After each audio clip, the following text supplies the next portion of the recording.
toasting, joking too. Sipping and roasting is what we do.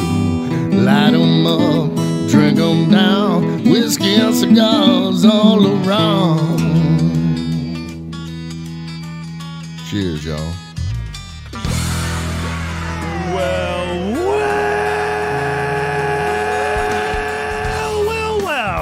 That sounds like a party. Welcome, ladies and gentlemen, to this fine radio program, podcast, and video extravaganza known internationally as the world-famous Smokin' and Toastin'. You know, I got to tell you, you're getting just the perfect amount of fry on your voice. You know, it's really I went through a couple of weeks where I wasn't hitting it, and I don't know whether it was weather, allergies, whatever it was, but I feel like I'm back Stella in the totally got her mojo back today. Yeah, man. I'm back in the zone. So, Ian, it is show number 298. That is mathematically exactly halfway to 333. Yeah, I'm very excited about it. We're not only excited about with that, new math, but we're also excited to have I'm going to refer to him as a dignitary of the whiskey distillation scene. I love that. We have the dignitary who is responsible for a whiskey that's really just become available in our area, and we'll talk about where else it's available, but it's an Irish whiskey, and it's called LimaVady. Did I get it? Did I pronounce it right? Perfect, LimaVady. Okay. we were messing it up like left and right before the show started, but let's just remember that I got it right once. Well, we're going to know it's good if we're mispronouncing it by the end of the show. That's absolutely right. That's absolutely right. So our guest today is the master distiller and CEO of LimaVady Irish Whiskey, Mr. Daryl McNally. Daryl, welcome. Yeah, thank you very much, guys. Great to be here. It is so nice to have you on, and I'm very excited to try the whiskey because I have not tried it, so this will be a first time for me. Same here. Very, very, very stoked about this.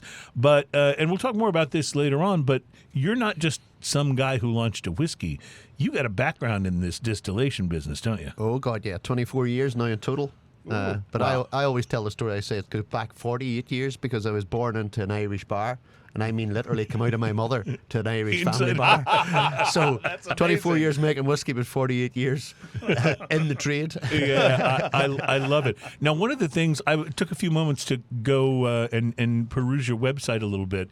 And one of the things I came away from it with was this sense that this is not just like something you do. You didn't necessarily do this because you're an entrepreneur. Not saying that you're not, but this is a passion for you. So absolutely. That's what I got out of the website is like, this is something you absolutely love. You have to do this, right? Yeah. It's like about talking like your children, about your children. You know, this is my baby. You just get paid. That keeps the wife happy. You know? But, listen, there's nothing wrong with paying the bills. That's for sure. Yeah. But you've been doing. Prior to LimaVady, you've been in the distilling side of the business, and you've also won a number of awards, haven't you? Correct, yeah. So I started back in Bushmills in 1998 when Pernod Ricard was owning Irish Distillers, which was all the Irish whiskies in Ireland practically. Then in 2005, Diageo bought Bushmills over, so worked for Bushmills for about 17 years, and then left Bushmills, built a distillery in Dublin from scratch. Wow. Brought out other brands, the Dubliner, Dublin Liberties, the Dead Rabbit Irish Whiskey, where we won lots of awards. But LimaVady was always tugging at the heartstrings, and I wanted to bring LimaVady back to life, a really old whiskey brand. So I was just about to ask, this isn't a new brand, is it? No, not at all. It dates back to 1750. But the reason I wanted to bring it back to life is my family actually owned it in 1880. So it was tugging at the old heartstrings, you know. How absolutely. Cool is that? Yeah. So you not only revived a classic brand, but you revived a classic brand that was once owned by your family. That's exactly fantastic. My family was haunting me to bring it back, you know. I love it. Well, we're going to be tasting it. We're going to be talking about it, talking about what it's like to build a distillery from scratch. That had to be quite an experience. Absolutely. So we have a lot to do on the show today, but we're really thrilled to have you in the studio, Daryl, and we're very, very excited to taste the whiskey. Speaking of tasting, we'll be tasting some beers as well from Porter, Texas, right in our neck of the woods. The Back Pew Brewing Company has a Gose called Gangplank Gose. We'll be tasting that. Nice. I like the name. We'll be tasting that. We'll also be headed to Ashburn, Virginia. Well, not literally, but we're going to be representing a brewery from Ashburn, Virginia, called the Old Ox Brewery, and they have a beer called Oxtober Bier, and that is their That just sounds Marzen-Style good, yeah. lager. Yeah, October Bier with the German spelling Bier, and that's from Ashburn, Virginia, and then from Farmville, North Carolina. This is going to be one of the... I don't know whether this is the stupidest or the coolest name for a brewery ever. It's called the Duck Rabbit Brewery.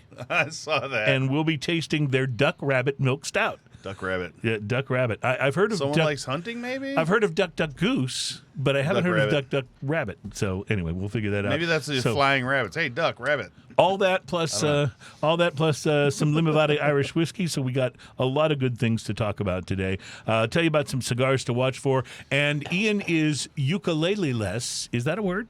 Ukulele-less, yes, Yeah, I think so. yeah, I think it is. So he won't be able to give us the background music. Maybe you can just hum something while It's hard to hum ominous things. Oh, like the teaser headline Yeah, for it's like Drinking the teaser News? headline, yes. So I will just tell you, Daryl, that we have a segment here on the show that has turned out to be the most popular segment ever, against all odds. It's the one people are always talking to us about and let us know how big of a deal it is. It is a segment we call Drinking News. And Drinking News is a news story every week, something that is actually, it's not made up or from The Onion or one of those sites. It's something that appeared on at least a somewhat reputable news story. Sometimes it is Fox News, but they're somewhat reputable. And we bring you the story that is sometimes about drinking, but that is always best listened to if you've been drinking. And that's what Drinking News is all about. So we wait until later in the show after we've been doing a little tasting to bring you Drinking News. And Ian has found an electric guitar. Well, yeah, I always have one of those in my pocket. That's amazing. Where do you keep yours? You're unplugged, I take it. I am unplugged, so I'm going to see if I can get this close enough to the mic to do the To do teaser a little headline. teaser music. headline. Okay, here we go. Go ahead. That worked, except you bumped the mic because you were so Oh, close. hold on. Let me stabilize here. Yeah, Here we go. yeah. You ready? Yeah, try it again. One more time. Our Drinking News teaser headline today: a story you can give a crap about. That worked rather well, actually. There you go. You could almost do the Drinking News theme song on Now I that. feel like doing a sweepy solo. You're impressing me over here. That's very, very good.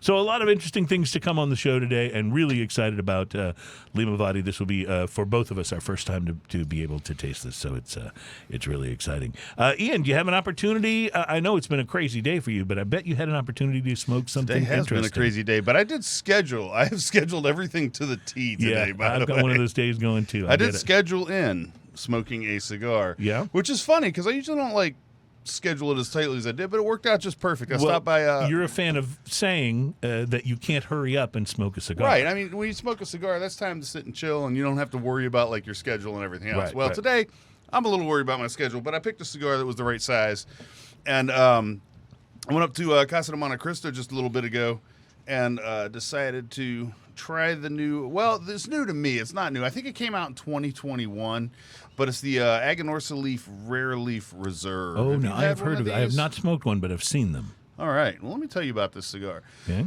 It's the one I smoked was the Robusto. It's 5 1/4 by 52. It's a Nicaraguan Puro.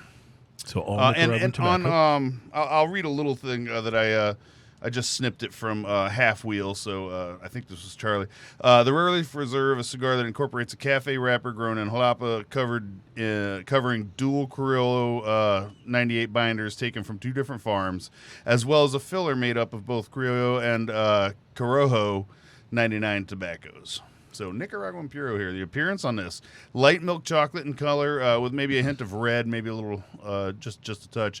Dual bands on it. There's an Aganorsa leaf band and a rare leaf band right underneath it. You can see that in the picture right here.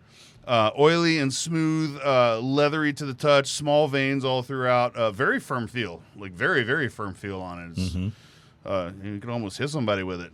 The pre-light sniff on this: barnyard, chocolate, a little bit of candy kind of nose to it, cappuccino, and hay. Okay. Hey. Hey. The pre-light draw on this: I used a clip. It had a medium draw overall, tangy earthiness, leather, mild coffee, and chocolate. I got out of wood, hay, and tea leaf. It was actually pretty complex right off the bat. I haven't even lit it That's yet. for the pre-light, yeah. Right? And it left a little bit of a tingle on the lips from the wrapper, too. Nice. And then we get into the initial light.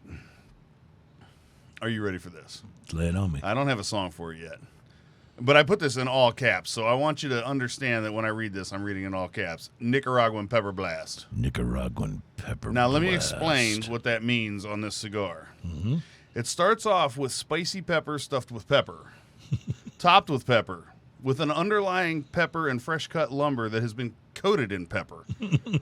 The retrohale is peppery and cedar with notes of pepper, So you're saying you got a little bit of pepper on this cigar. leaving a lingering aftertaste of peppered leather. Okay. So the initial light on this was like the absolute The most hugest Nicaraguan pepper Nicaraguan blast. pepper blast. So It was absolutely Nicaraguan crazy. tobaccos are known for having a lot of pepper characteristics to them, and sometimes when you're smoking a Nicaraguan cigar, when you first light it, you get this initial blast of that almost has to settle down before you can really start getting more out of the cigar. So that's what when we talk about the Nicaraguan pepper blast, it's that first you just lit it and wow. Huge. Yeah, and as it was my first cigar of the day, it was pretty big on the palate. Yeah, you wow. know? Yeah, for sure. So, Did it calm down though? Well, let me tell you about it. The first third of this, pepper settles in and reveals a complex bouquet of notes, including coffee, milk chocolate, hay, cedar, leather, and cookie dough, in no particular order. Dense, rich smoke and abundance is perfect for smoke rings. A touch of cayenne shows up in the back of the palate and lingers long into like a sweet cookie dough and coffee aftertaste. The retrohale is cedar and nutty with a touch of sweetness, solid ash, and good burn overall. Good. So that's the first third of this. So yes, the pepper did settle down enough to like let a whole host of flavors come in. The second third of this, I got a lot of tea leaf and coffee with earth and cedar. Peppery notes come and go kind of on a schedule of their own. Nutty and toasty flavors surface here and there as well. Cayenne is consistent and pleasantly tempered by sweet coffee and cookie dough. The burn has gone from even to uneven and back on its own. With Wow. no tending. It just kind of is doing It just what kind of it's got a little crooked and then it yeah, it straightened got a out. little crooked, and it was kind of doing that throughout the cigar, but I never tended it, and it burned fine. Medium strength overall, I would say. Once you get past the Nicaraguan pepper blast, it was incredibly intense. But once you get past that, I think this is a medium cigar overall. Retrohale is a little sweeter with coffee and toast at this point. Coffee and cookie with a hint of chocolate on the aftertaste.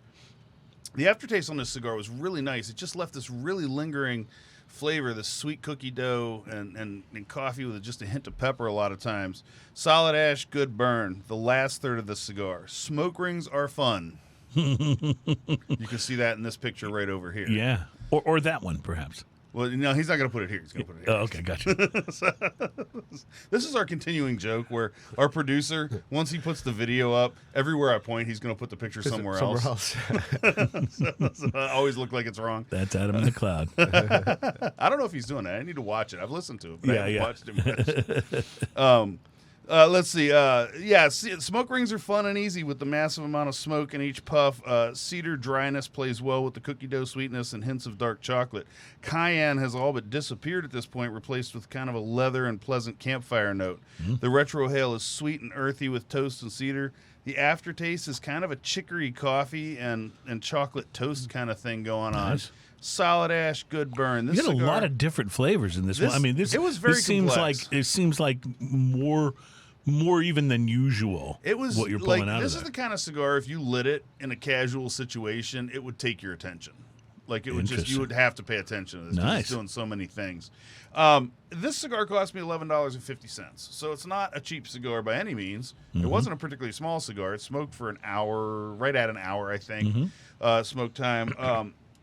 At $11.50, I give it a solid 5. You're getting exactly what you pay for in this cigar. There's a lot of great cigars at the $11 to $12 range. And this was good and worth every penny of it. So We have a sort of a price to quality scale that we use when we're talking about cigars, and it is a 1 to 10 scale. But if you if you score a 5, it means you got what you paid for. If you score over a 5, that means actually the cigar was maybe batting a little bit above its class. You know, that even if it had been a little more, you'd have still felt pretty good about what your investment was. And it can be difficult for any cigar that's more than about $10. The premium price Yeah, range, to ever get anything more than a 5. I mean, when it's $10, you got to, for it to get higher than a 5, you would have to almost say, you know, if it had been 14, I wouldn't have felt like I overpaid. Right. You know, and we always kind of hesitate to do that because we don't want them to go out and raise the prices. So, so there's that. Well, I went the other direction. I smoked the Rocky Patel Mulligans Eagle Reserve Hook, and Hook just refers to the Robusto size. Now, the Mulligans is one of their kind of off-brand kind of things. It is. That correct? This is the second week in a row now that I'm smoking something that I got in a sampler order from Holtz Tobacco in Philadelphia, and this is another Holtz exclusive. You may remember that I smoked the Argyle Conundrum last week and talked about that as being a really good budget cigar. Yes. Well, this one also came in the sampler, and I was looking through trying to find something in my humidor that I hadn't smoked and talked about on the show yet, and this was what I landed on. So Rocky Patel Cigars does a whole line of cigars for Holtz, and they use the name Mulligans for this whole line. I guess Rocky's a big golf guy. And each one has its own designation. In this case, it's called the Eagle Reserve. So the story goes that Eagle Reserve is a cigar that Rocky blended in his factory that was based kind of loosely on the very popular 95 rated Rocky Patel Decade cigar, which both of us have had and is quite good.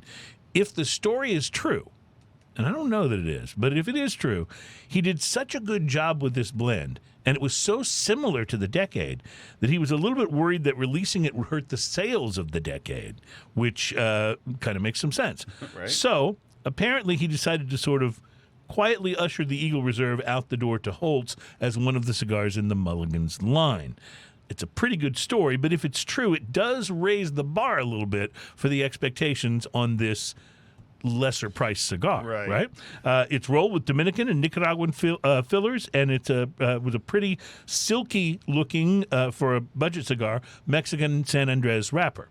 So, right away you're like, Mexican San Andres wrapper in a budget cigar? Yeah, that's you don't see that a lot. So, with the possible exception of the kind of goofy-looking band, I really hate the font they use for the word Mulligans, which you can see right here. It certainly doesn't look like a bundled cigar, but it does come in bundles, not in boxes. The wrapper's nice and oily. Pre-light sniff gave me rich tobacco notes and a bit of leather.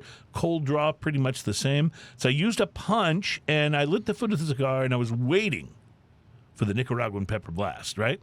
And I was waiting for it to give me the business. But even though there was definitely pepper in the first third, I didn't get the bum rush from the initial light, like what you were talking about with yours today. Either that, or I'm getting immune to the Nicaraguan pepper blast. And that could be one or the other. Anyway, I mentioned pepper, but I also got a distinct vibe of dark chocolate, hints of Maduro sweetness, and a note of toasted nuts. By the second third, I was able to detect that leather note that I'd gotten in the pre-light, and the nutty note morphed a little, became more like toasted almonds, which I love toasted almonds. Oh. Dark cherry flavors made an appearance, pepper and a hint of citrus zest on the retrohale. The final third of the Eagle Reserve was every bit as good as the first two. Chocolate ramped up a little bit. I got a little baker's yeast on the palate. The flavors seemed to almost kind of, as I smoked the cigar, like switch positions, with some fading into the background, only to return in full force a little bit later as I went on. Playing offense and defense. Nicely complex and quite pleasing. Construction couldn't have been any better. Solid ash, perfect burn, as Ian is prone to say. As far as the particular cigar I smoked, there were no construction issues, and that's a big selling point for a budget cigar. Yeah. So here's a big question. Was it, in fact, as good as a Rocky Patel Decade?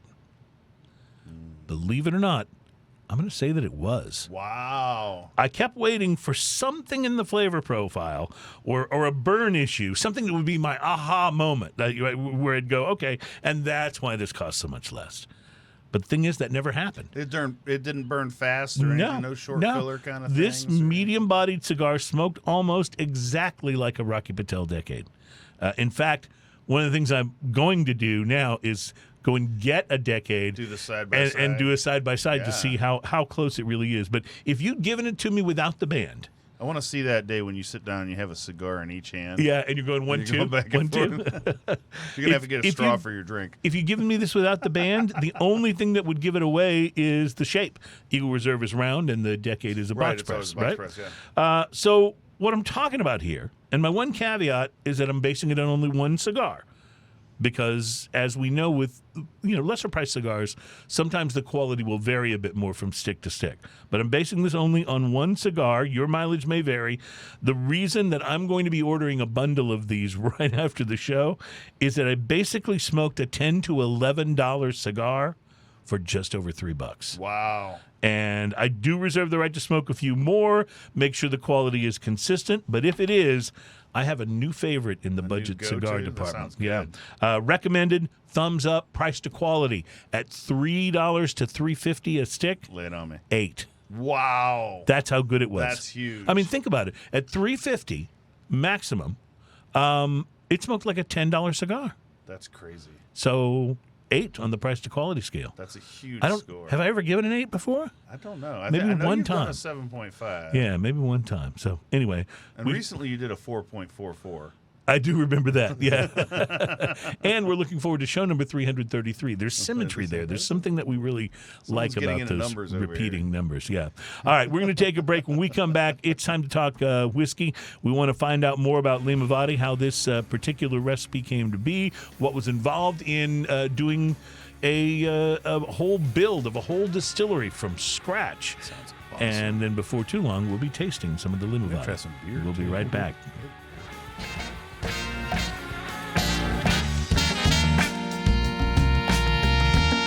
Welcome back. It is Smoking and Toasted. Our program is all about craft beer, fine spirits, and hand-rolled cigars, all among Ian's favorite things.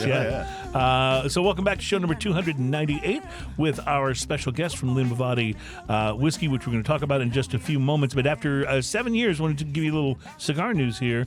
After 7 years with Rocky Patel Premium Cigars, Hamlet Paredes has left the company. He's going to be working as a consultant in the industry. You've seen the Hamlet cigars in the Rocky Patel line, right? Well, Paredes started as a cigar roller in Cuba's Partagas factory before serving as an ambassador for Habanos SA, where he would perform in-shop rolling demonstrations around the world. Rocky Patel bumped into him at one of those and offered him a job, and he spent 7 years with Rocky Patel, debuting a number of different cigars, including Liberation by Hamlet and Hamlet 25th Year. Rocky Patel will retain ownership of those, and they will still be made and manufactured. Well, we by met Rocky him at Patel. the Big Smoke when we went. I believe we did. years. Now So it was we've met 2017 or 18? Nish, we've met Hamlet, and we've met Rocky. Yeah. And they're all quite different and enjoyable in their own way. Yes.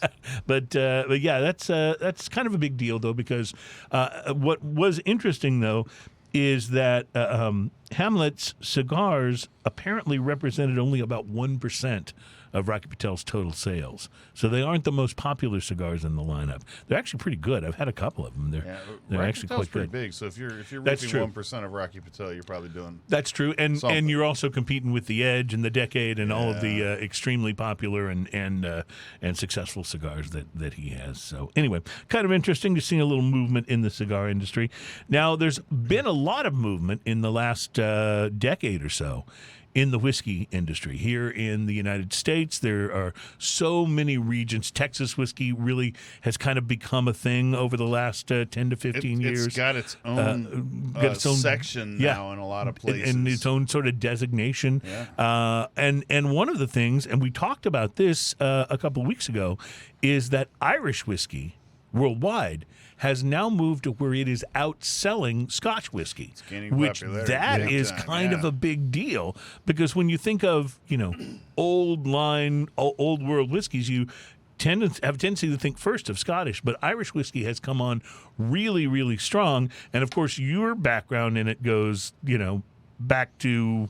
How many years did you say? 24 years, 1998. 24/48, he said. I understand.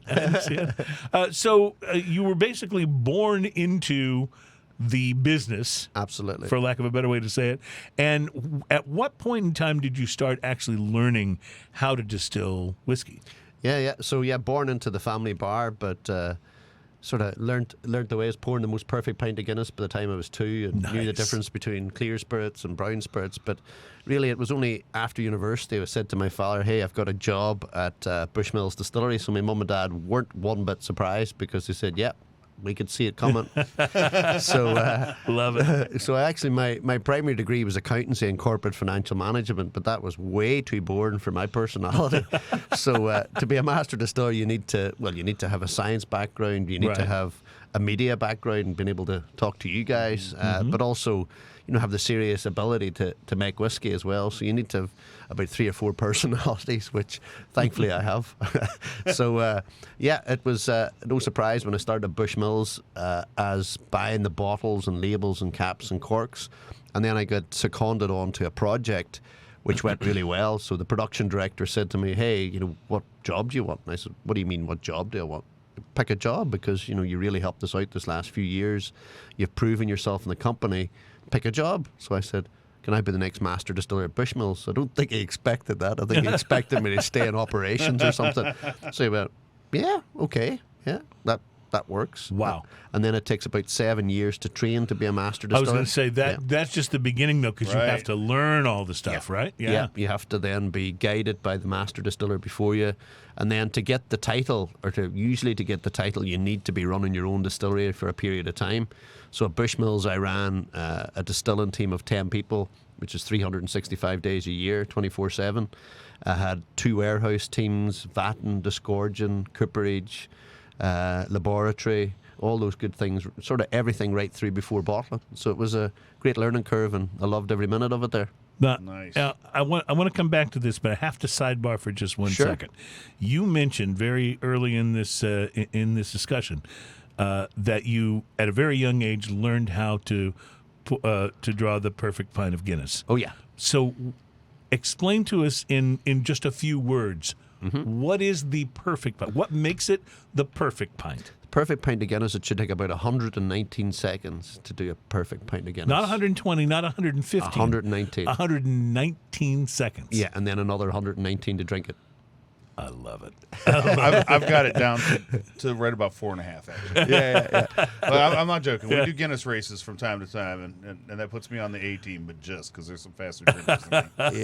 Yeah. My dad always said the key to it was you have to have the right gas for Guinness. So it can't be like a lager gas. So it has to be the right nitrogen, hydrogen level. So And the right just the right amount of the carbonation, right? Correct. Yeah. Correct. And then you pour it about 2/3 of the way down by just setting the pint like this, and then just a gentle Hard pour pour. for about 2/3 Down the center, right? down the center. Yeah, and then you let it settle, and then you just push back to put the final head on it, just to give that perfect. Well, I thought it'd be great to ask you, since you're not like representing Guinness, right? No. Like, this is just from somebody who learned to do it, and, Yes. and that's awfully cool.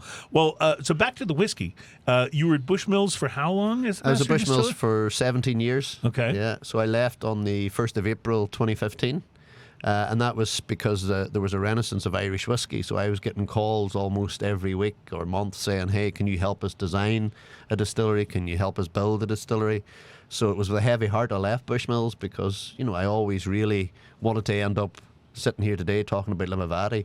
But there were certain things on my bucket list I wanted to do, and that was to design and build a distillery from scratch. Now, you mentioned the renaissance of Irish whiskey. Yeah. What caused that? Where did it come from? Well, you were saying there about Scotch whiskey. So back in the early 1900s, before the dark days of Irish whiskey, Irish and Scotch were exactly the same number of cases sold. It was about 14 million. And then in the early 1900s, we had the Prohibition, you had the First World War, you had the Irish Civil War with Britain, where there was an export There's embargo a few put. interruptions there, yeah. Sorry. A few interruptions Oh, there, yeah. yeah. Yeah, quite a few interruptions. So that sort of closed down the very lucrative Irish whiskey world at that time. There was 102 distilleries. and essentially they all closed back in the early 1900s, which was sad days for So Irish. it really was the dark days. It really was. If almost all of those distilleries closed, and there really is no Irish whiskey being distilled at that time to speak of. Correct, and then the whole sort of lucrative American market sort of was took over by Scotch. So Right. Scotch grew then from about 14 million to, I think it sits about 95 million cases today. Mm-hmm. American whiskey is about 50 million, and Irish is only slowly getting back to where it belongs. So it's about 13, 14 million as we speak, but it's growing exponentially. Yeah, it's been growing a lot. It really has. What do you think is the reason that it is the fastest growing segment of the whiskey business? Well, I always say there's 7 million Irish in Ireland. There's 70 million in the US. So Yeah. there's that common ground of wanting to be Irish and wanting to drink Irish whiskey. But I think Irish whiskey it's more approachable. It's sort of easier to drink, easier to learn to drink. And I think in this current world, people, the younger generation want quality. They want to know everything about it, how it's made, the credentials of who's making it. All those good things. So Irish whiskey, I think, is just cool at the minute. And I think bringing out a whiskey like LimaVady, it just adds to the whole reputation of quality and something new. I always say the Irish laugh at everything other than making whiskey, and that God created Irish whiskey to stop the Irish from ruling the world, sort of thing. That's exactly. I was actually just about to bring that up. So yeah, no, that's an old joke and quite true. But there seems to be something about the spirit of the Irish that's just different. If you and I say this from a totally American viewpoint, right? But if you sit an Irish guy, a British guy, and say a Scottish guy together at a table, There's going to be a fight. It does sound like a walks into a bar joke, doesn't it? No, what I was going to say is that I could tell, even if none of them had the different accents, I could tell you who the Irish guy was. It would be, there's a certain attitude among the Irish, and it's boisterous and it's fun loving. Not that you don't find that in the others, but there's just the Irish. I can understand just based on a sort of a reading of the Irish people that I know, both from here and from Ireland, why whiskey is so popular. It's a fun loving culture, even though it's had its issues with war and religion and things that have been much darker. But at heart, I think the Irish people are so fun loving, and I have Irish in me, so I feel like I get a little bit of that. Yeah. I'm part Irish, part American Indian, which means I love the firewater, but I better not drink too much of it. You know what I'm saying? Yeah. So I'm really excited to taste this. We want to start actually by tasting a beer, though, which is what we do in this segment. And I think I will prevail upon Ian to see if he can open this up and give us some samples Well, if here. I must. Back Pew Brewing is, we consider them local. They're from Porter, Texas, and they're really quite innovative. They've got some really good brews going on at Back Pew. I was not I don't remember now what the first Back Pew beer was that I had. Seder Swill, I think, was the first one I had. Yeah, But they have quite a few. I didn't wind up being a huge fan of it until a little bit later when I tried more of their line, and I was like, oh, these guys have got some really, really good stuff going on. So I'm excited for a Gose. The Gose is a very tart and refreshing sort of a beer, and I think we're good there. So Backpew Gangplank Gose. This is a light drinker, actually, at 3.9%. Yeah, it's not a big alcohol beer. It's more like a summer refreshing. It says, and still just warm enough here that it drink works. up me hearties, yo ho. Aye, this grog ye be holding. Let me see if I can do better than this. Hold on. Let me see if I can do better than this. Aye, this grog ye be holding. Do fine for wetting ye whistle in a summer's eve, just like any good sea dog. It's hard to read this. It's kind of just like any good sea dog, it'd be sour at heart and of course a bit salty, and yet you can protect yourself from the dreaded scurvy with a juicy taste o' orange. Drink up me hearties for your men for dry men tell no tales. That's what it says. Dry men tell no tales. Okay. So on the nose, you get a little bit. You certainly get a little bit of the salt. You can tell that there's going to be some tart and sour, but you also get. It's almost like I almost get the ocean here, and maybe it's the orange that is making me think that, but it almost smells like salt water. It smells salty, but it also smells a little bit like an orange cleanser, and I don't mean that in like a chemically way, but it has a little bit of, like, I had to stop and go, do I have something on my hands? No, it's. Mm-hmm.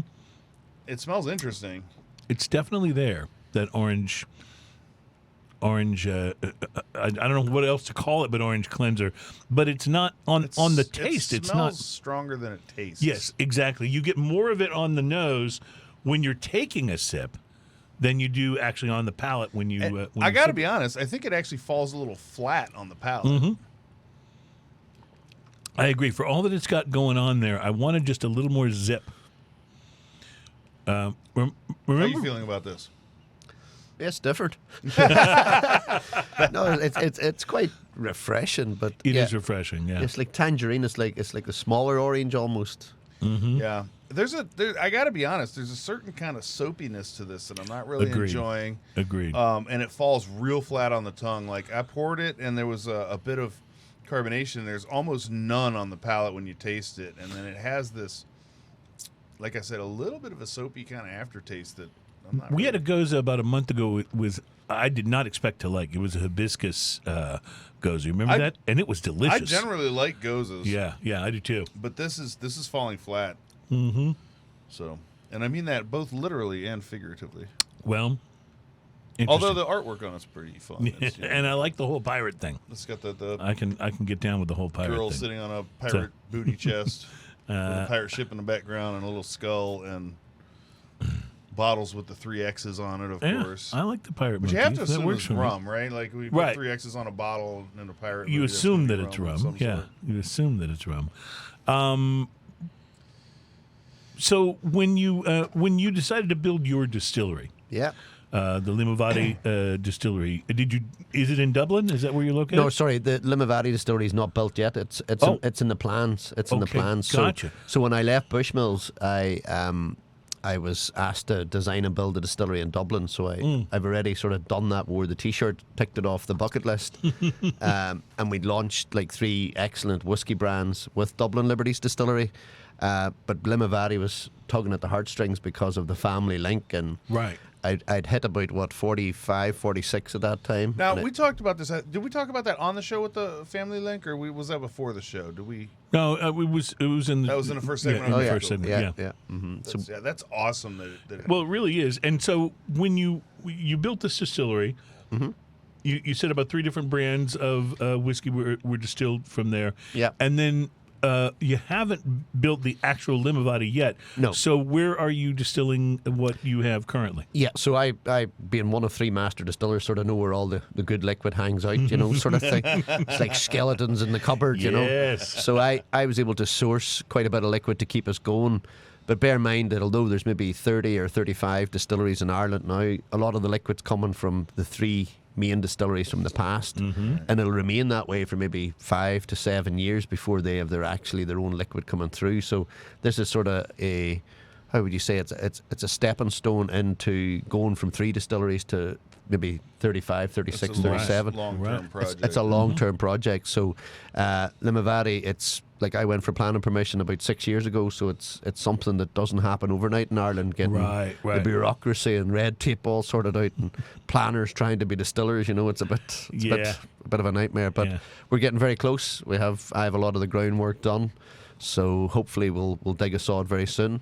In the meantime, I was able to source the liquid, but because it's all matured in first fill bourbon casks, I was able to use my contacts for the Pedro Jimenez finish that you'll get when we taste it.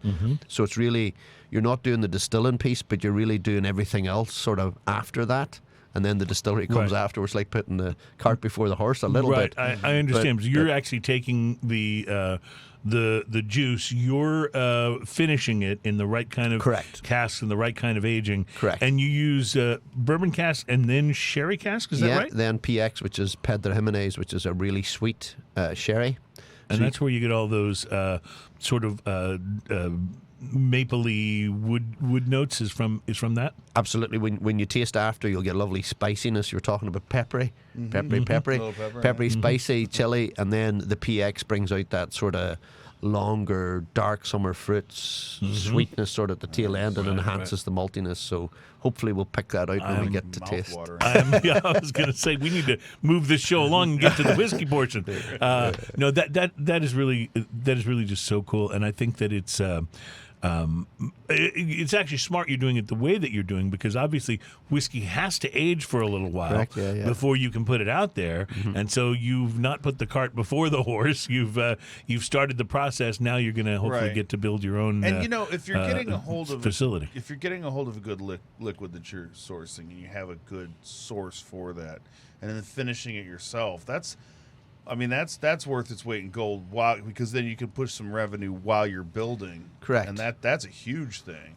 Yeah, and you have to think as well as you need to be able to build LimaVady to a certain number of case sales a year to justify building a big distillery as well. Big distillery, yeah. So it's being prudent as well. And you were saying being entrepreneurial. Being entrepreneurial is just making sure you don't waste all your cash day one. Right, you're able to use your cash for marketing and all that good stuff. It's easy to spend the money.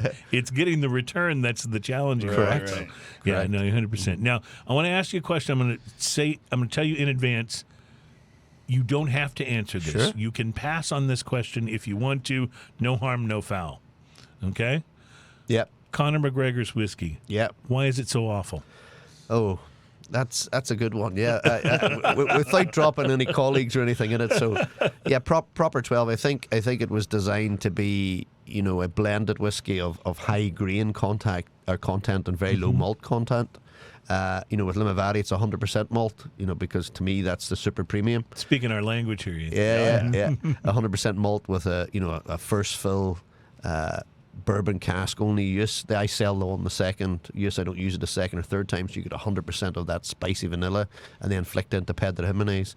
With proper 12, it sold a lot of cases, due to Conor's reputation. Conor's, typical Irishman, bit of bazang about him, So, but the whiskey I think it's just a high proportion of grain to malt, so it's. And so that's what you're attributing the particular taste that it has to is the grain to malt. Yeah, interesting. See, it's younger, it's that's lighter. That's a distiller's answer to. That was a beautiful answer. Yeah, it really was. And he did it without trashing anybody. I had a friend that had a bottle of it, and I got to try it.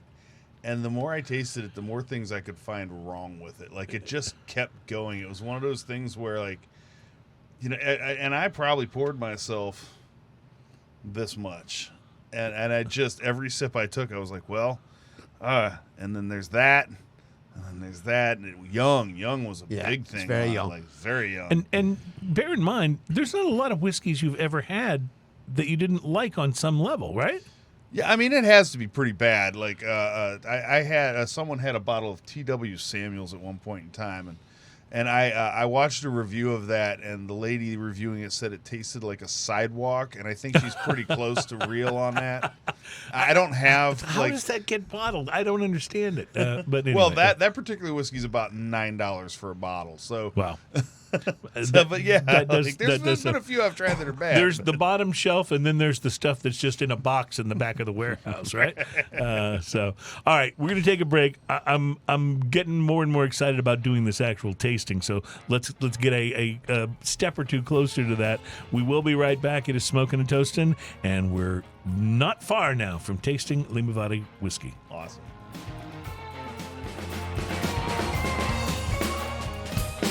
Welcome back to Smoking and Toasting. Our program is all about craft beer, fine spirits, and hand-rolled cigars. Very nice. Very nice. Those are such good By things. the way, if you missed last week's show, I demonstrated how to make the perfect vodka gimlet. I can't make that many different cocktails, but boy, I can make a vodka gimlet. So we did that on last week's show, and even Ian had to admit they were pretty darn good. That's pretty good. I definitely drank all of mine. All right, well, good. So go back and grab that. That was on show number 297. We're on 298 today. LimaVady Irish Whiskey is in the studio, and of course, Daryl McNally, who is the CEO and master distiller of LimaVady, is here, and we're going to taste that in just a moment. But first, we're going to taste our second beer today from Old Ox Brewery in Ashburn, Virginia. This is their Oktoberfest. They call it Oxtober beer. Oxtober beer. I love the can. It's super classic, like October orange with some yellow and orange leaves on it, and just a rake. Everyone knows that rake if you've ever been up north in the fall. Yeah, everyone knows that. This smells like Bavarian pretzel shop. Not really, but that's what it makes me think of. No, but when you walk into a brewery, Yeah. and you have that initial malt. initial smell like that hits you when you open the door. This has that like right in the beer. Yeah. I like that. I like that smell. I really do. Yeah, if I could just make that a cologne, I feel like then I'd immediately get pulled over and a police officer would be like, "I smell beer." So I'm telling you, I think this is crisper and less malty on the palate than I was expecting based on what I got on the nose. What do you think? Both agreed. There's almost a perfumey like quality to the maltiness on this, not in a bad way. Right. Also, the bubbles are a little tighter than I expected too. Like when I poured it, I didn't see a whole lot of. There's not much head. Like I poured it hard, and there's not much head on it at all. But the bubbles are real tight in there, and they're enough to dance on the tongue and make you feel almost a little spicy. If you think of Oktoberfest as less of a refreshing style of beer, this one could point you in the other direction. This one's got a little crisp to it. There's also a little bit of a burnt caramel kind of on the tail end, on the end of the palate, I feel. How's this work for your palate? No, I like that. That's very much a European beer. When you go into the Czech Republic or into Germany, it's just got that strong maltiness, long-lasting flavour to it.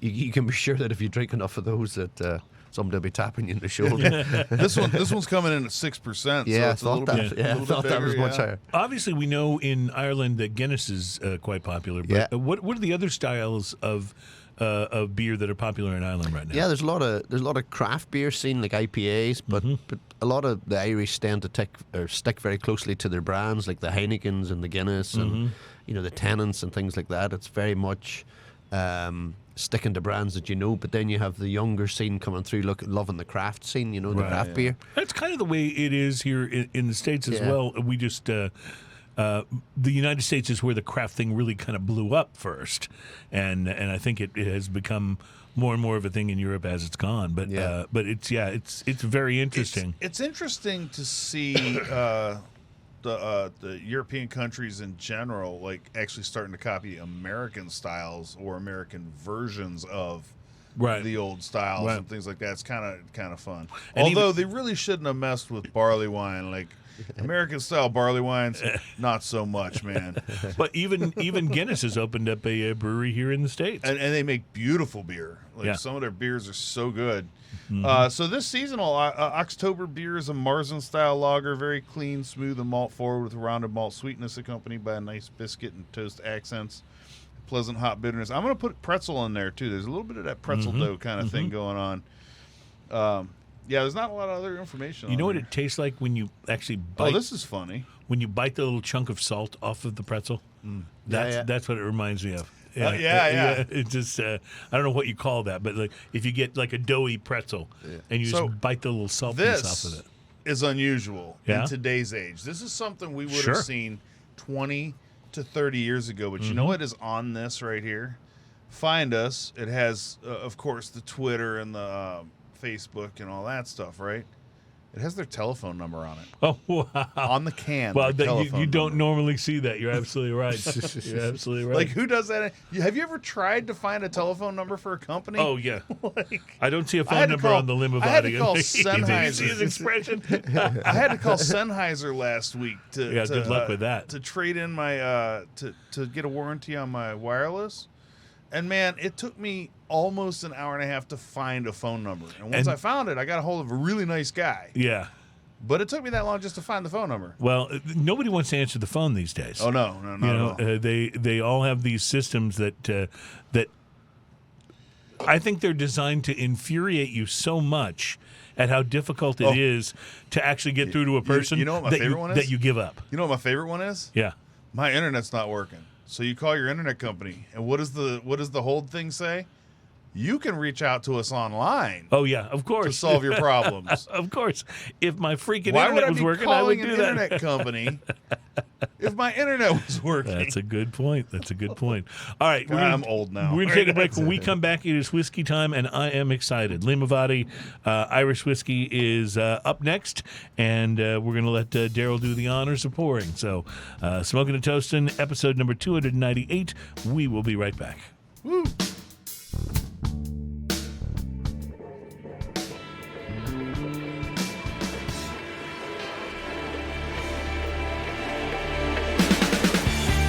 Welcome back. It's Smoking and Toasting. Our program is all about craft beer, fine spirits, and hand-rolled cigars. We've got LimaVady Irish Whiskey in the studio today. And when we say in the studio, we mean not only the bottle of LimaVady, but Daryl McNally is here as well. He's the CEO and master distiller and has won a number of different awards for his prowess as a distiller.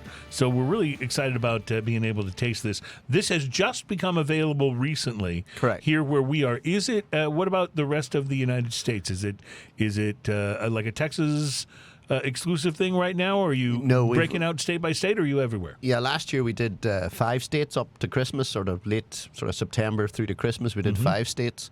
Then this year up to the end of August, start of September there, we're now in 30 states in total. Wow. So that's... So don't get me to name them. I can name most of them. What was the first one? What was the first The first one was California. So we Okay. did California, Florida, we did Colorado, Washington, up in the West That's Coast. a lot of flying back Yeah. and forth Oh, right you're there. not kidding. You're not kidding. We So wa- you've been on the road a bit. Absolutely. So it's been a month at home and a month here, a month at home, a month here. So can you detect my Texas accent yet? Yes, I was Get pulling there. that out of there. Yeah, I was pulling that out of there. Yeah. That's good. Well, let's have you do the honors. Let's Absolutely, taste some yeah. LimaVady. This is the moment we've been waiting for. So, I need very I need a excited snare about drum. this. Yeah, a snare drum would, pretty soon you're going to have basically a whole like band. You're going to be like a one-man band over there. It smells buttery. Yeah. Mm-hmm. I like butter. I'm going to pass that to you. Do you want some? There you go. Sweet. Thank you. Mm-hmm. All right. Yeah. So LimaVady is Oh, yes. that I touched on the LimaVady is actually Irish for leap of the dog. So it's the story of an Irish wolfhound. And I'm looking at your Yeah. your logo there, which is see on that. your shirt. That's the leap of the dog, right? That's the leap of the dog. So it's the story of an Irish wolfhound. It jumped the local river to warn its master, which was King O'Cahan at the time, about an enemy ambush coming in to pretty much kill everybody in See, the village. And this is what I love about Ireland. Everything has like a backstory like yeah. this. Like it's the driving of the snakes out, or That's right. or it's the dog that leaps the river to warn of the upcoming attack. I love There's that. always a little brutality in it too. Yeah, well, yeah. that's the Celt. That's the Celt coming out on us too. You know? It gets a little serious. I love it. So you have Irish whiskey's basically been, your professional life. You've been Yes. doing this for a long time. So how difficult was it for you to come up with a product that you said, this is good enough that I will put my name on it, or the LimaVady name, which was something that goes back in your That's in pretty your heavy because family. that's like your family used Right. to own this. Yeah. Right. It was a little bit of pressure, but I think having made whiskey for the last 20, 24 years, you almost write down on paper what you think's going to work. Right. So you sort of know in your head, because it's years of sort of trial and error and tasting and things like that. Have that you, makes over it. the years, as you've been making whiskey, sometimes made something and gone, now that's something that I would want Well- to put under that name? Yeah, absolutely. With Bushmills, because of the 400-year history of Bushmills, I was but a keeper as a master distiller, so you weren't allowed to go too far Right, off the right. beaten track. Whereas with LimaVady, because I was bringing it back, because it was for the name of my family, because it was sort of that, how would you say, hairs in the back of your neck almost feeling. Yeah. I really had this particular style of whiskey planned in my head for years as being a winner. Was there a harken back to a style or a flavor profile that maybe was recorded in Yeah. the history of LimaVady? That There was recordings that it was a malt distillery, so therefore again it was staying very much true to the 100% malted Right. barley, because a lot of other Irish whiskies that are out there, they, after the tax that was put in malted barley in 1785, they actually substituted malt with other unmalted barley or unmalted cereal. So therefore, it made the whiskey style a little bit lighter. So I wanted to stay true a little bit to the family recipe, but then just to flick it in its head by putting it into Pedro Jimenez for a little while. And did you ever have an opportunity to taste the original recipe for comparison's sake? I didn't, unfortunately, because the distillery closed in 1912, and probably because the whiskey was that good, there was none kept. You know, I was going to say, if it was good, there's probably none left. No. Yeah. Well, but you at least are paying homage to the style. Yeah, the style of that area at the time. Yeah, the style of the area. I will tell you, I love the malt forwardness of this. That's the first thing really that you get on the palate is the malt, and then all of the other stuff, which is I think a result of the casks that the barrels that you've had this in. You get that, or I'm getting it at least on the finish. Yeah. Whereas up front it's just malty. So it's malty and sweet up front. And a little buttery and a little bit. There's a little butteriness, yes. It's very oily overall too. Like Yes. it just spreads across the palate, like the moment it touches your lips, and then the aftertaste, though, I think is the real glow on this. Like it's so complex. There's so many things happening. Yeah. And it's a very spicy aftertaste. Yes, it is. And spicy in the way that there's a lot of things going on. Along with the vanilla and the sort of maple and the stuff that you can really discern has come from the barrels and from the casks, you get that little hint of pepper. That's why I said. That's why I said pepper. There's an interesting thing after a couple sips of it too, that right in the middle of the palate you start picking up that wood, the oakiness. Yes. Like starts to build on the palate. Maybe your palate acclimates to it and you start tasting it more. But it's really nice because it's sweet and then dry and then peppery and complex. It's very interesting. And then it's almost moreish because when your mouth dries out, you want some more. Yeah. We call that the Doritos effect. Oh, right. Because there's I don't know if it's real or conspiracy theory, but there's the old story that there's something in the formula for Doritos that makes you want another one. There's something actually chemically in there. You have to have the right amount of salt, the right amount of... Right. I think it dries out your palate or something. It just sort of eats up your saliva. Now, let me ask you this, and I've asked other distillers and master brewers this as well, and even guys that are responsible for cigar blends. You do this distillate, and you taste it and you go, that's it. That's what I want LimaVady to taste like. How do you, given that over the years casks and barrels are going to be different, given that I realize you can keep the recipe the same. Yeah. But aren't there going to be yearly differences in malt and in wheat and in other things that are going to be a part of it? How do you blend and distill for this flavor consistently every time? Sure. Well, I always say the distillate itself will only add about 25% to the end flavor. Okay. So for me, over the 24 years, my secret has been making sure you're buying your wood, your casks from reputable suppliers. Don't buy them in the open market. Don't buy them from people that you don't know how it's going to work, because the quality of your whiskey in 3, 4, 5 years just won't be there. And you mentioned you only use these casks one time. I only use the bourbon cask one time. And what is the reason for that? What would happen if you used it a second time? So all the lovely spice and pepperiness you're getting there, the vanilla you're getting, so that all comes from your bourbon cask that we ship across the pond to Ireland. The first fill will give a lot more of a hit, if you like, or complexity. If you use it a second time, it's maybe 2/3 of that. If you use it a third time, it's maybe 1/3 of that. So what I want LimaVady to be is always be in first fill bourbon cask for the majority of its maturation life. Right. So you're getting almost like an intense concentrated hit of that spice vanilla from the bourbon barrels, and then you take it out. It is bold on the back end. Oh, it totally is. It's so friendly right up front, and then it's very bold. I want it to be like that way because I think the Irish whiskey category at the minute is lacking that sort of boldness, because if you look at the US consumer, they love their bourbons, their ryes. Right. This is an Irish whiskey that bourbon and rye drinkers will go to. What's the alcohol percentage on this? 92 proof.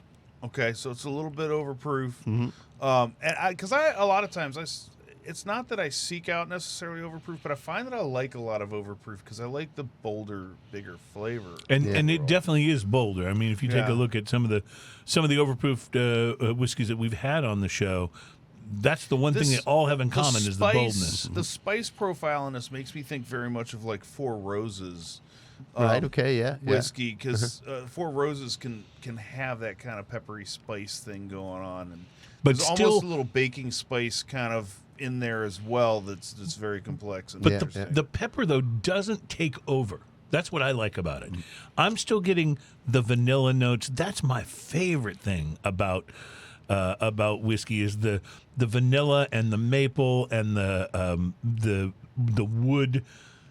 But the pepper makes it zip along while you're doing that. If I don't know, that's probably not an accurate thing to say. What's interesting too in the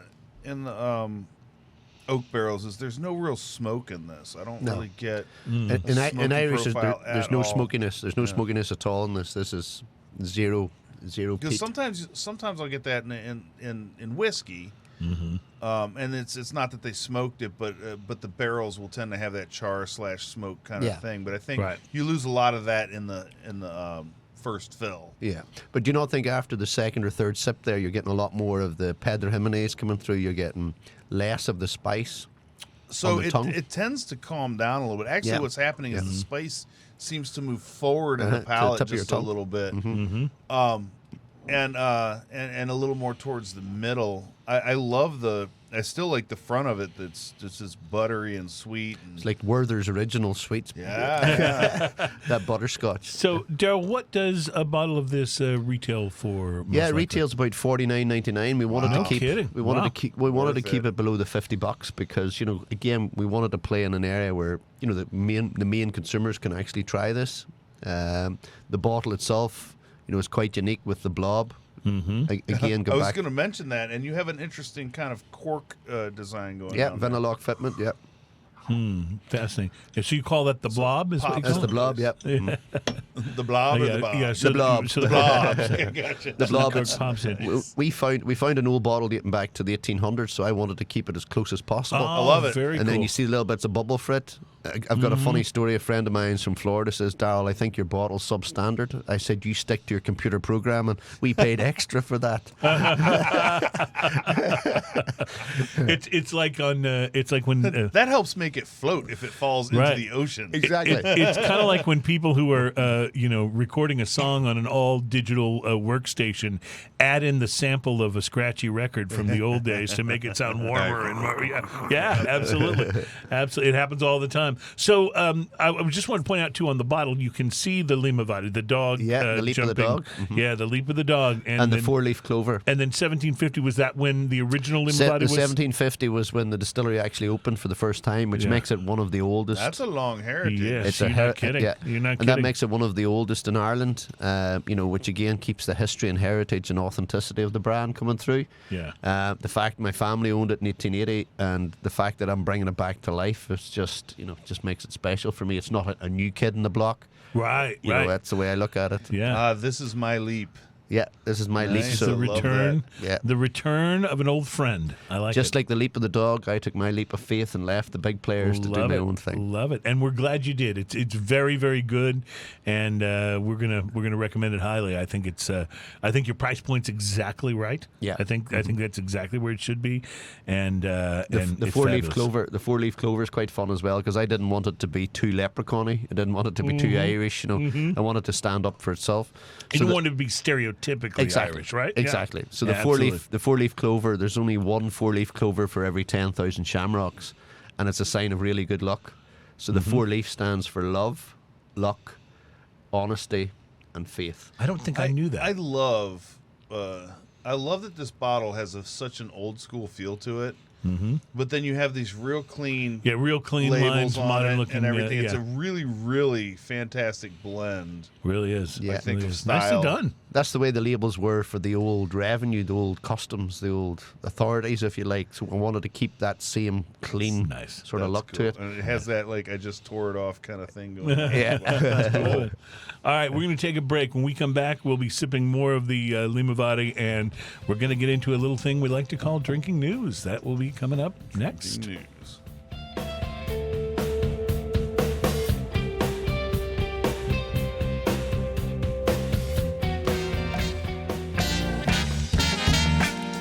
Welcome back into Smoking and Toasting. This program is all about craft beer, fine spirits, and hand-rolled cigars. And speaking of fine spirits, we are enjoying a fine spirit boy. right now. Yeah. So you're liking this, right? I am. Yeah. I'm loving this. Yeah. The more I sip it, the more mapley it gets too. Like there's that maple comes up.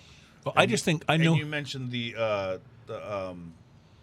Werther's. The Werther's, Werther's it's original definitely in there. butterscotch. Yeah, It's that definitely in there. butterscotch flavor. Well, I just know how you are about malty things. Malt is your new black. And that's there's definitely it's Malt definitely goes malt with forward. everything. Come Yeah, on. malt is good. Malt is good. Malt goes with everything, including, ladies and gentlemen, the most popular segment on this program, which isn't saying much, but it is what it is. Ladies and gentlemen, it's time for drinking news. There it is. There's a podcast all about cigars and booze. Hanging out every week with Ian and Cruze. The spirit is discussion and cigar reviews. And the segment known around the world is drinking news. It's drinking news. It's what I love. Me and a Florida man and a bottle of rum. I'll pour another round. What do we got to lose? Let me tell you a story, swear to God it's true. Well, a night on the town, we took a turn to the south. When I started drinking that whiskey and running my mouth, I belly up to the bar, another round or two. That's when the gambler said, I got a bet for you. He gave us 7 to 1. You know we couldn't lose. So me and a Florida man fought a kangaroo. We went a couple of rounds. It beat us black and blue. Lord, I hope we don't wind up on drinking news. On drinking news. On drinking news. Mama, I hope I don't wind up on drinking news. The one and only Chris Morris, everybody. Why is that? That makes me smile so much every time I hear It's it. you know, and we don't do that one often, but so when we do, it's always a treat actually getting to hear that. Well, welcome to Drinking News. This is our segment on the program where we continue to remind you that while these stories are true, they are sometimes, although not always, about drinking, but they are always best enjoyed if you've been drinking, Now, hold on or a if you second. are drinking. So you're gonna pour My more to whiskey make sure you're glass still drinking. seems to have evaporative disappeared. properties. Yeah. Got a hole in it somewhere. As they say in Ireland, I think that's broken. Yeah, exactly. Well, You don't want me to get drangry, right? before we begin, this is a Drinking News public service announcement. We strongly recommend that if you are in need of a doctor and you find yourself in the Sunshine State and it has anything to do with anything even remotely close to your rear end, that you avoid a particular surgeon named Dr. Scott Zanoni, Scott Zanoni. because a Florida man. See, this is when I'm missing my ukulele. Yeah, I would right. put like little musical stingers Yes, in there. yes, yes. All right, go ahead. You'll have to just hum. A Florida man went to Dr. Zanoni complaining of a sacral wound, a skin wound near the lower back that wasn't healing and was, according to the complaint that was filed, exacerbated by contamination with feces. So in other words, not to be overly graphic here, but when the man would use the bathroom, it was difficult to keep the area of the wound clean because of where it was located. Oh, that's a low back. Yes. Well. Like I think lower back. I think like lumbar. yeah. We're, No, this we're is apparently but we're apparently beyond the lumbar. I think so you to get. speak. I think you get the point, right? Okay. So Dr. Zanoni set about to perform and I'm using air quotes here because it's quotes in the story, diverting colostomy procedure that would divert the flow, so to speak, and allow this sacral wound to heal. Now, I will pause to mention that there's not one of us here today or listening to the show that has never goofed something up at work. I mean, I've filed things in the wrong folder. I've accidentally deleted things that should have been saved, and even inadvertently loaded up a work computer with malware from opening up on an email that promised some very interesting photos of Dua Lipa. There weren't any, That's by the oddly way. specific. There weren't any, by the way. But I'd venture to say that none of us have ever made a work mistake like this. Dr. Zanoni, who is, by the way, a licensed surgeon in the state of Florida, for what that's worth, performed the procedure on the wrong end of the Florida man's colon, halting the patient's ability. Hold on a second. Hold on. How do you mix up ends of your colon? Apparently, that's what he did. He right, go ahead. I'm sorry. halted the patient's ability to pass gas or excrete waste through his rear, according to a Florida Department of Health administrative complaint. Oh, my goodness. The complaint states that during the procedure, Zanoni inadvertently diverted the wrong end of the patient's colon. The doctor apparently diverted the distal end of the colon, the downstream end, when he should have diverted the proximal end, the upstream end of the colon. The mistake, the complaint said, meant that the patient failed to pass gas, failed to have bowel movements, and became distended. CT imaging revealed the problem 12 days after the original operation. Oh. Zanoni subsequently performed an operation correcting the error and addressing the resulting problems. Now, I bet he charged them twice. now, you might respond to this story by calling it a load of crap, and you wouldn't be wrong. Although, I think that if I had been the patient in question, I would have found another doctor, anybody, even that whack job Dr. Oz, before I went back to the guy that closed off the wrong end of my colon. I mean, I'd be more likely to go to somebody who wasn't a doctor, but was just pretty good at playing that operation game we used to play as kids, with the than this guy. I'm just saying. The point is that you really should give a crap about the doctor you choose. Oh, man. If you don't, you could end up like Florida man, completely and totally unable to give a crap. Why do so many of these stories start with Florida, man? Reporting live from Florida, where I've just bought one of those shirts that say, "I pooped today, and I'm going to wear it with pride." My name is Cruze, and that is your drinking news. I forgot you don't have the... Oh, well, yeah, okay, there you go. And that's good. You don't have to play the whole song, but thank you. I appreciate that. All right. Sorry that was such a crappy drinking news, but it was what it was. That was really crappy, I have to say. Last week we had a sacks full of donkey penises, and this week we had,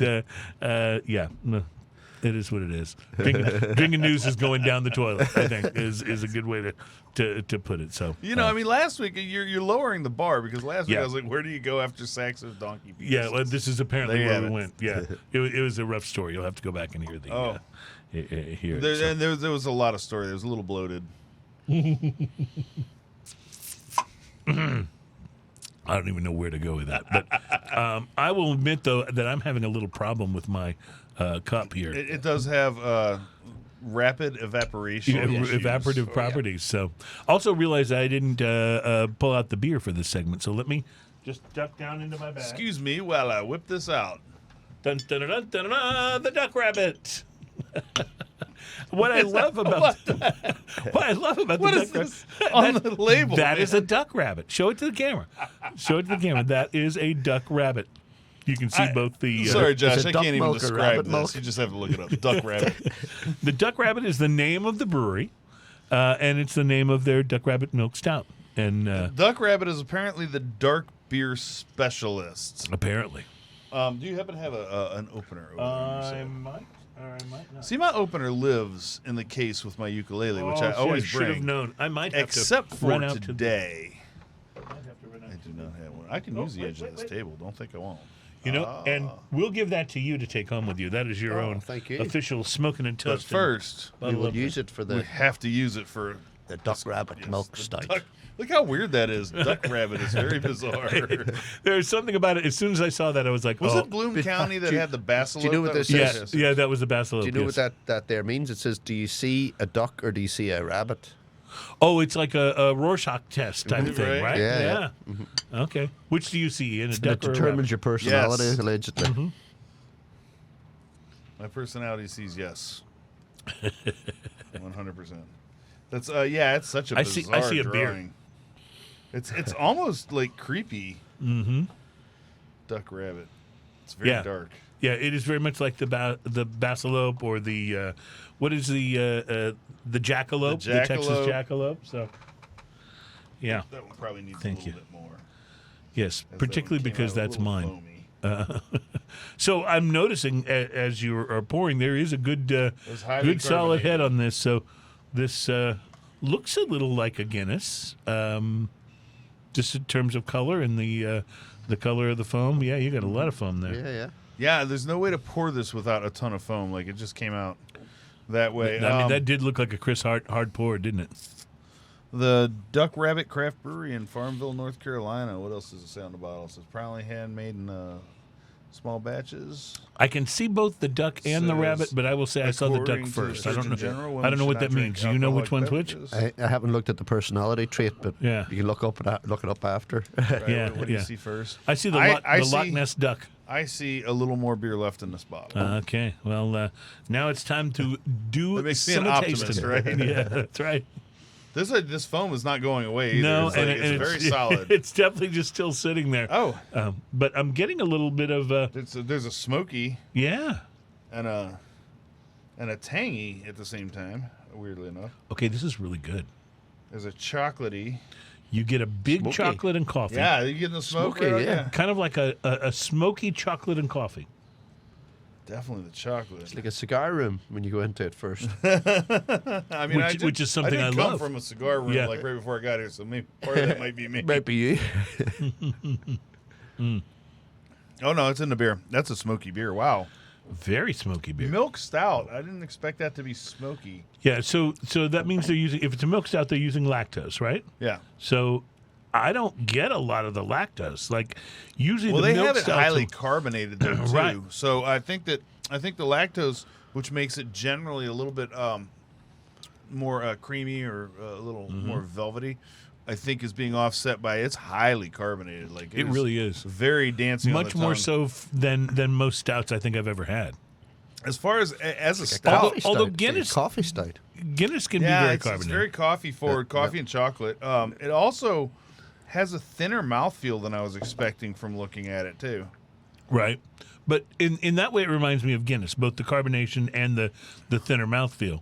But flavor-wise, Guinness is much creamier, smoother. No, it's whereas got too much this is, zing. Yeah, this has got a big old punch of this coffee is definitely and CO2 chocolate. zingy bubbles on the tongue. Yeah, the zing butt of beers.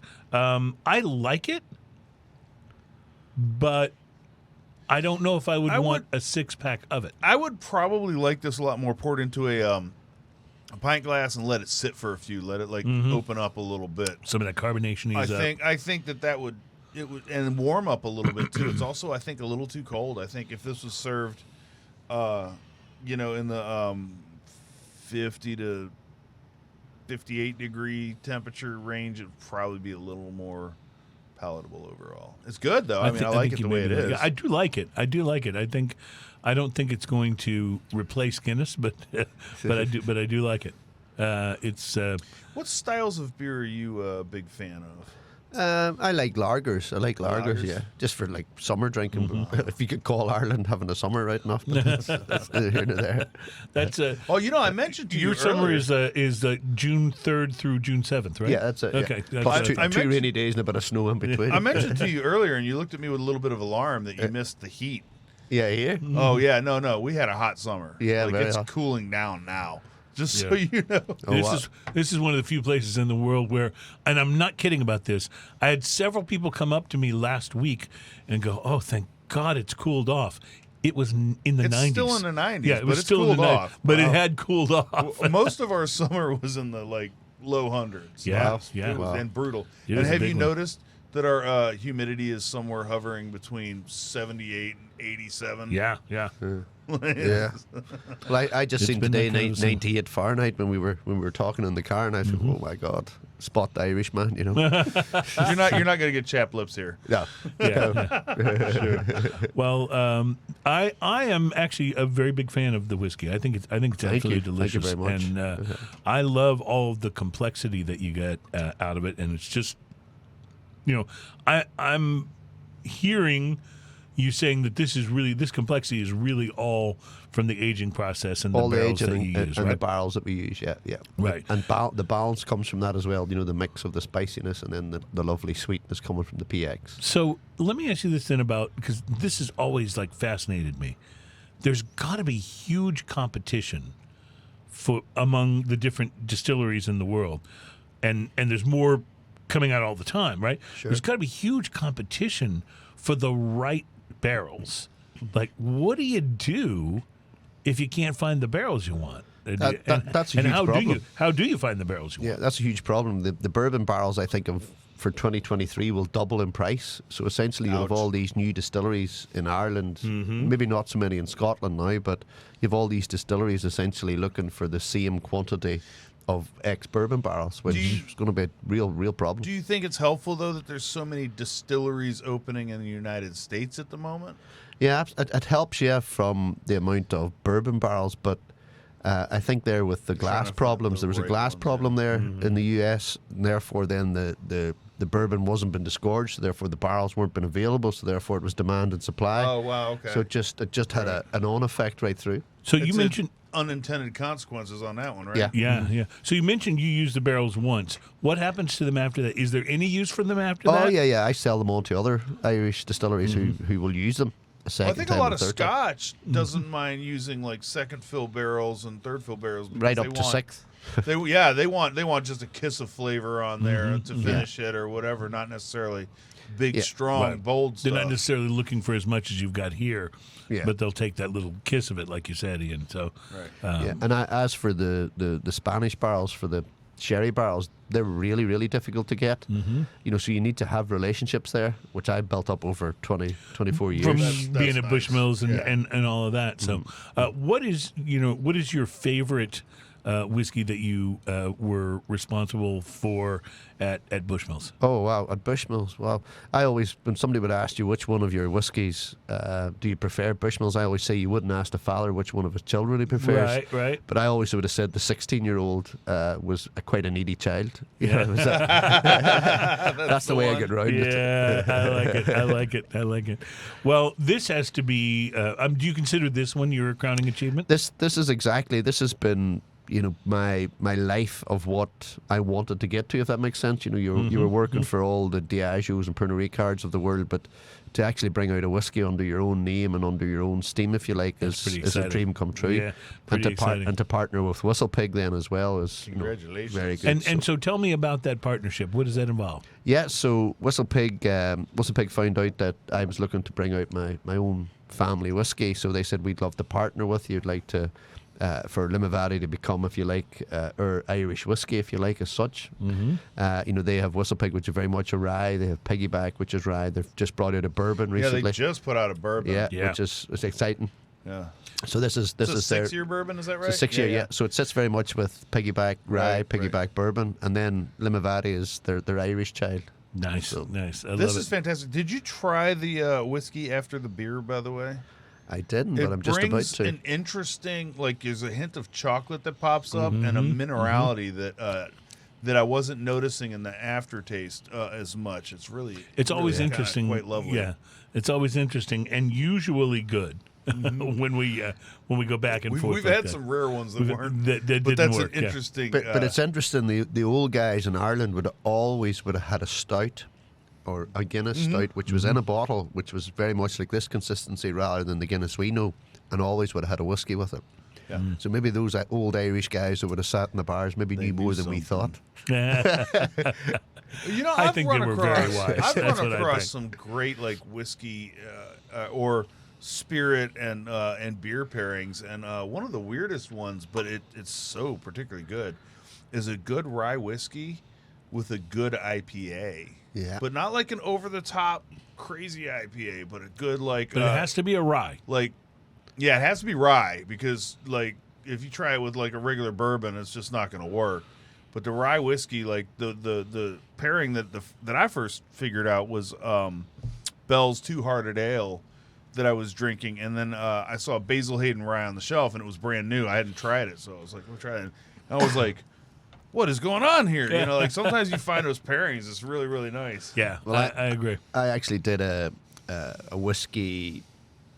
Well, it was actually like a coffee stout, if you like, where I actually put whiskey into the ex-coffee stout barrel.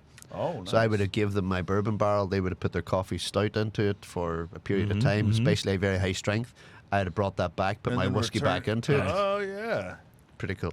that's That pretty is awesome. cool. Yeah. That's fun. Like that's so much fun. And So do you have like barrels sitting around now that are your experimentation barrels? Oh, yeah. Where you're doing stuff like you just mentioned, right? That, Oh, yeah. That you don't know if this is something you're going to wind up ultimately doing. or you're like, I just got my hands on a barrel that I'm not sure what I'm going to do with yet, but it's there when I want it. Yeah, I Like love that. yeah, I love there's that. I get a list every month, and it's like a kid in a candy shop. You go, oh my god, this particular cask, and I swear I pull them out and go, right, this is what I'm going to use, just Love for it. maybe 4 or 5 casks, just maybe on an Love it. annual basis. But it could be something for the future. Gold awards for the future. Nice. Love it, love it. All This right. is so good. I'm so happy you came on. So we're going to talk a little bit more about the future, and we'll wrap up the show when we come back. You're watching Smoking and Toasting. Our program is number 298, so we're officially right smack dab halfway to 333. That's right. We'll be right back.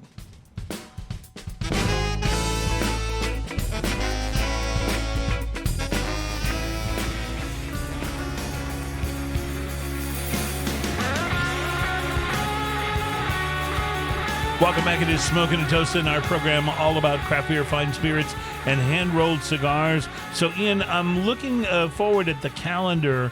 If we don't do a show on Columbus Day, then the 300th episode, which we're not going to make into a big deal, will be on the 17th of October. The show we're going to make a big deal about is 333, and that's where we're going to invite everyone. Now, I know you might not be able to come, but we'll invite everyone who has ever been a You will guest be on the show. invited either way. Yeah, you'll be invited to come back and be a part of our 333rd episode. And we did this at 100, and it was the longest show we've ever done. It was like 4.5 hours. It was absolute madness. Yeah. Everyone showed up. Everyone came out. I mean, there was whiskey reps, there was cigar reps, there were random people. Rum and tequila, random people. Yeah, right. Rum- It was just completely and over the everyone top. brought something to try And we had and such a something good to time. smoke, and it was amazing. And Uber had a record day that day. It was a big deal. So anyway, we're going to do that again for show number 333. So just know you're invited, and we'll try to give you enough notice that if you do want to book a trip back to the U.S. to coincide with that, you'll be able to. Sounds like a plan. Yeah, LimaVady. This is great whiskey. Fantastic. I'm going to tell you that it's not just because you're sitting here. This is some of the best I think we've had on the show This in a is while. fantastic. Oh, wow. My Thank question you is, very too, much. this is the only expression you have available at the moment. At the moment, What are your yep. plans? What do you have in the Yeah, I have a pipeline? few in the pipeline. We want LimaVady as is to be, to stand up for Right, itself. right. Right, to be its own kind of core brand, yeah, right? Its own core brand. We have launched a Finders Cask for Texas through Specs. So that's LimaVady exactly the same as is, only it's at 109 proof. I'm going to have to get I one know of you are. those. I know we should have brought you a No, I sample. have to- Oh, I- yeah. I'm gonna have to gotta go love get one. specs, man. Going for the Smoking and toasting directly influencing sales That's because right. I'm going to go buy Well, one. later on this evening, we have an evening launching that particular cask in the Specs in Houston, so that'll be fun. So it's getting letting Awesome. people Where are you guys taste. going to be doing that? Where's that at? downtown Smith Street. Smith Street. That's my specs. That's the one closest to my house. So if you want and to the call one in, that's awesome. yeah. So if you want to call in between 6 and 8, Okay, all right, there you you get go. to try it. So, well, I got to tell you, we are so thrilled that you took the time to come on the show with us and introduce us to this, and it's really deserving of the name. Thank you. I think, Thank you very of- much. of Thanks for LimaVady. having me. Yeah. So it's been so much fun. We appreciate it. I'm trying to remember. There was something I felt like I needed to tell you about something that was coming up You on were the show. giving me a raise. Yes. Oh, wait, that's what? it. That's it. How'd you know? I'm just trying to read your mind. Starting next week, it's pumpkin beer time because next week's show will be the first one into October. Right. And so it's going to be pumpkin beer time. What we need to decide is, we've done this in the past.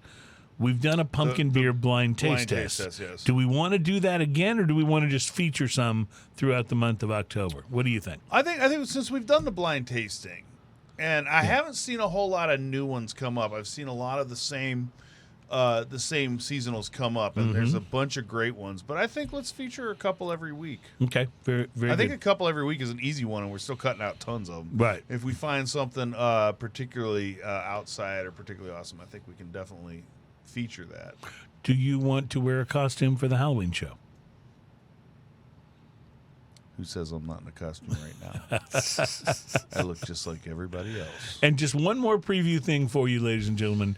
Coming up in 2023, the debut of we already have the most popular segment on the program with Drinking News. So we're looking forward to debuting what we believe will be the least popular segment on the program. Oh, it's going to be atrocious. Yeah, it's a little bit It's going called to be amazing. It's a little bit called Puppets Smoking Cigars. It's going to be like staring at a car wreck. Like you can't stop looking at it, You're but right, you're exactly. horrified. But the you're whole time. revulsed and horrified by it. Exactly. So we have that to look forward to. LimaVady Irish Whiskey, available in 30 states now across the U.S., correct. Including, of course, just recently here in Texas in our home state. So we are appreciative that we can now find a way to buy your product. I think you've done great. Can't wait to see what else you may come out with. And this, tell me one more time about this special cask that you did with specs. It's the Finders Cask, so it's a cask particularly set aside for the state of Texas. It's through specs. But it's essentially LimaVady on steroids, if you like, at 109.3%. Sounds like it's speaking your language, brother. Oh, yeah. No, I'm totally on it. That's going to be like... All right. Well, Daryl, thank you so much for being on the program. This has been a pleasure for us, and not just because the whiskey's good, but it's been fun hanging out with you and getting to hear you speak to us in your wonderful Irish accent. That's been a treat for us. So, thank you. Please come back. Come back for 333 if you can, but come back anytime. We'd love to have you. Also, the next time I talk to you, we're going to talk about just how enormous just the city of Houston is. Yeah. Because you've just got here. Yep. And so by the next time I talk to you, you'll be like, what the hell? Thank you for being here, ladies and gentlemen, for 298 episodes of Smoking and Toasting. Until we meet again, cheers y'all. Cheers, y'all. Whatever happens, don't leave it so soon.